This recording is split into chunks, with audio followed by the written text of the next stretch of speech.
સાંસ્કૃતિક વારસા યાદીમાં દીપાવલીનો સમાવેશ વડોદરાના બરોડા મ્યુઝિયમ ખાતે 1000થી વધુ દીવા પ્રગટાવી ઉજવણી કરાઈ. યુનેસ્કોની અમૃત સાંસ્કૃતિક વારસા ઇન્ટેજિબલ કલ્ચરલ હેરિટેજ સૂચિમાં ભારતના દીપાવલી પર્વનો સમાવેશ.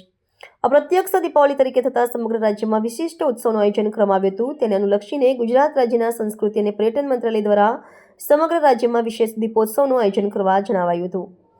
આ ઉજવણીના ભાગરૂપે વડોદરા શહેરમાં બરોડા મ્યુઝિયમ ખાતે 1000થી વધુ દીવા પ્રગટાવી ભવ્ય પ્રકાશોત્સવની ઉજવણી કરવામાં આવી હતી. આ દીપોત્સવનું આયોજન જિલ્લા વહીવટીતંત્ર અને સાંસ્કૃતિક વિભાગના સહયોગથી કરવામાં આવ્યું હતું, જેમાં વડોદરાના બરોડા મ્યુઝિયમ ખાતે દીપ પ્રજ્વલનની સાથે સાથે સુંદર રંગોળી, રોશનીથી સજાવટ અને સાંસ્કૃતિક કાર્યક્રમો યોજવામાં આવ્યા હતા, જે સ્થાનિક પ્રવાસીઓ માટે મુખ્ય આકર્ષણનું કેન્દ્ર બન્યા હતા. યુનેસ્કો દ્વારા મળેલી આ સિદ્ધિનો ઉત્સવ માત્ર વડોદરામાં જ નહીં પરંતુ ગુજરાત રાજ્યના વિવિધ ઐતિહાસિક અને વારસાગત સ્થળો પર યોજાયો હતો. સમગ્ર ગુજરાત રાજ્યના અન્ય મુખ્ય સ્થળો જેમ કે મોઢેરા સૂર્યમંદિર, રાણકી વાવ, અડાલજની વાવ, ધોળાવીરા, દાંડી કુટીર અને રણોત્સવ ખાતે પણ આ વિશેષ ઉજવણી યોજવામાં આવી હતી. સાંસ્કૃતિક વારસાને મળેલા આંતરરાષ્ટ્રીય સન્માનને લીધે લોકોમાં ઉત્સાહ જોવા મળ્યો હતો. તંત્ર દ્વારા આગામી સમયમાં પણ સાંસ્કૃતિક વારસાના જતન અને પ્રચાર માટે આવા કાર્યક્રમો ચાલુ રાખવામાં આવશે.